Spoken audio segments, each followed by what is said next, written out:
Hi, everybody. Thank you so much for tuning in. My name is Molly White. I'm coming to you from the Bureau of Student Wellness at the New Hampshire Department of Education. I'm joined by my colleagues, Catherine Leswing and Susan Ward. And today we're going to be talking about MTSS-B exploration. This is the phase of the multi-tiered system of support where you explore your readiness to adopt and implement the actual system and framework. So within this step, we're talking about assessing current partnerships. So prior to this video, we've recorded 2 previous videos, establishing an exploration team and establishing a shared understanding of MTSS-B. So be sure to go back and check those out if you haven't already. Like I stated earlier, we're going to talk about assessing current partnerships, and you can be on the lookout for 2 more videos in the exploration phase, assessing current initiatives and then deciding to adopt. So why do we assess current partnerships? When we're thinking about the MTSS-B system, we're in exploration, we're looking about what already exists within the school, but also what partnerships exist within the community that we can leverage to build a strong MTSS-B framework. So when we're thinking about getting ready to implement MTSS-B, we want to create a directory or a guide of relevant community resources that we can lean on to support this structure and maintain sustainability. Through doing this initiative, we also improve awareness and utilization of the resources that you're already using within your school and that you already have access to. So your staff and your families know who they can reach out to in times of need and looking for support. And then finally, through this process of assessing current partnerships, you'll be able to identify resource gaps, areas of need, duplication of efforts, and where you could kind of streamline your resources, and then also your strengths, again, that can be leveraged to support this framework. Now I'm going to pass it off to my colleague, Catherine Leswing, to talk more about assessing current partnerships. Thanks, Molly. So here we're going to talk a little bit more about what it actually looks like to get into the process of assessing these partnerships. Thank you, Molly, for describing the why of it. I think that that's really one of the most important things to keep in mind as we move through this process, why we are engaging in these exercises. And so when we assess current partnerships, we're really doing so to look at a few different factors. Like Molly said just prior, we're looking to assess areas of need, duplication, and strengths. But on a more granular level, we're also looking to look at these relationships specifically in how the district might be allocating funds for human resources or other projects and evidence of positive impacts on youth through these community resource partnerships. And also looking more specifically at the specific contracts that a district has with a community partner, and if there might be a possibility to shift from a co-located model, which means that the partner is sharing some space in the district or a school, to a more integrated model of student mental health. And this is particularly true for community mental health centers or other mental health partners outside of the district. And just to explain a little bit further, the difference between a co-located and an integrated model, which is really one of the foundational elements of MTSS-B. A co-located model is really just that. There's a space offered to a partner, so they're co-located in a building. But this does not always mean that the partnership is seamless or that there's real true collaboration happening. In an integrated model, the mental health partner would sit on tiered teams, especially the tier 1 team, which is often, folks don't always think of a mental health partner providing support or education universally to all students, but they might be able to inform or advise on this team. Really looking at the MOUs and how to seamlessly provide student services and then support the whole student body. So you can go to the next slide. So in just a moment, we're going to present a tool that, that we have as a resource for districts who are interested in going through this step of exploration. And as you would complete this tool, if it works for your district, you would look at these as possible resources to consider. Generally speaking, when we do the tool, we recommend, identifying the community partnerships that are already in existence, that there's some relationship with in the school district already. And then if there's other partners available that you know of and that maybe students do seek their services, but maybe not as part of a school partnership with this organization, you could list them as well.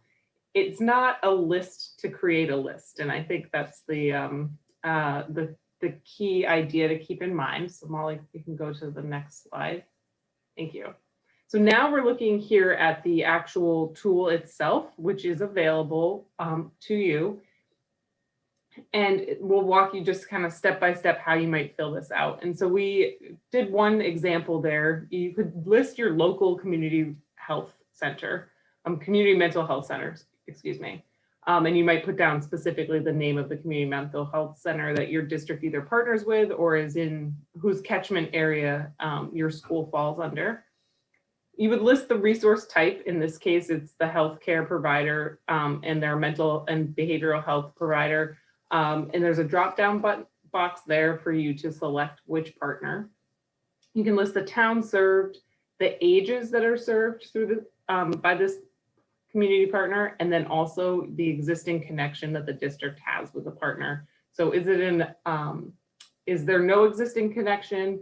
Could the relationship be strengthened, or is the relationship at an ideal level? And those last two columns, D and E, really give the district an idea of who's being served by this particular partner. Are there any gaps in that service or those ages served? And how is the existing connection? Is it something that the district might want to focus on improving, or is it already really where it needs to be?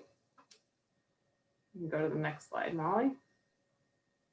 So this slide is the same tool. You're looking at the next 6 columns in the same row. So after you've identified the community resource, you would then look at what types of services are provided by this particular resource or partner. Do they fall under tier 1 services, meaning that all youth have access and get access to these preventative services? Are they tier 2 services, which mean they're targeted services for students who may be identified as being more at risk for risk factors? Or are they tier 3 services, which are really the most intensive types of services for students who have been identified as having more serious mental health needs? Completing these 3 columns will give the district an idea of what services are available for students with a variety of different needs in the district. Are there any gaps in these areas, or are there any strengths? You can put a contact name and information if that is helpful for you. And then the last column is a place to put notes to maybe describe the relationship if that's helpful. And so with that, I'm going to pass it off to my colleague, Susan Ward, to talk a little bit about the last part of using this tool. Thanks. Yeah, that was a great walk through this tool, and hopefully you were able to follow. If not, please reach out to us with any questions. And after the tool's completed, or that first section is completed, I think it's really important to look at what's been added. And with your exploration team, you can almost see where you will have gaps or where there might be an asset. So looking at some key insights is really important in doing this, in completing this tool. And there are a lot of different things that you can find. You could find that there are a lack of aftercare partners for certain students or certain age groups. You may find that there are several strong partnerships. And this map has a lot of value after it's completed and as you're going through these insights. And it really shows a lot of local services and locations, but it can really help schools and students and families connect to those resources and to those community partners. And also, it's really important to develop a system to disseminate these resources to families, to school staff, to students. And it's also very useful in thinking and going forward with MTSS-B and developing your district community leadership team. Hey, maybe there are some partners on here that we would really need at our table. Let's go ahead and look back at this list. And of course, as things change, like I mentioned, you're going to want to go through this and update it and see if any changes have happened in the community, if you need to make any additions or deletions. So here's an example of an insight, some insights that one district had found.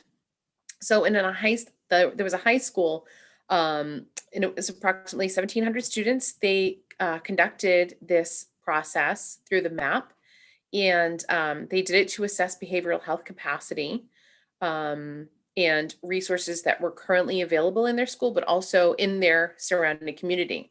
Some of the things they found by doing this process was that they had a lot of support in the school. And then they found that some students and families and staff just weren't aware of the services that were outside in the community or even how to access them.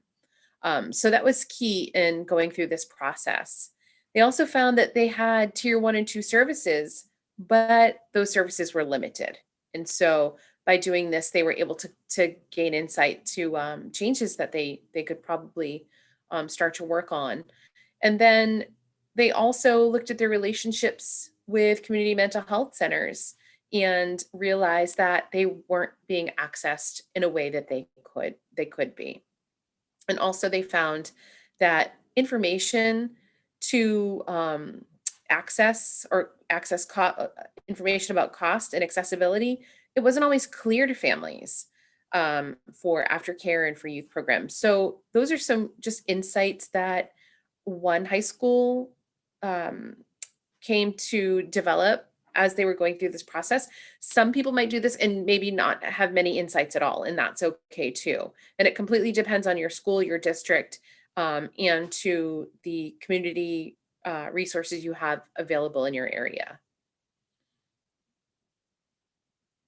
So as we had mentioned before, this video is a series where we have gone through, one of our videos went through establishing an exploration team. Another video we created discussed establishing shared understanding of MTSS-B. Obviously, this one discussed assessing current partnerships, and we will be back with you again to discuss assessing current initiatives. And we look forward to seeing you then. I want to thank you so much for joining us. And please feel free to reach out if you have any questions, if you are a district or school going through this process.